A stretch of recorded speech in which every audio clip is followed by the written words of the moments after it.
আমি আজ শেষবারের মতো প্রুফ করতে যাচ্ছি। হাই স্যার, আমি আমি গৌরব। আমি অ্যাক্টিং করতে চাই, কিন্তু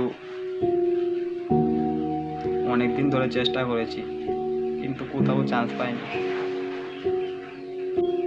সবাই বলে আমি পারবো না, আমার মধ্যে কিছুই নেই। কিন্তু আজ আমি তা প্রুফ করতে চাই। তুই পারবি না গৌরব, তুই মুখটা দেখেছিস, তুই একটু টুবি। হয়তো আমি পারফেক্ট না, কিন্তু আমি চেষ্টা ছাড়বো না।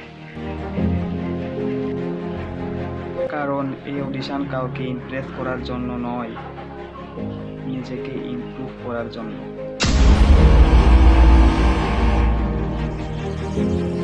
সিলেকশন হোক বা না হোক, আজ আমি নিজেকে হারাইনি।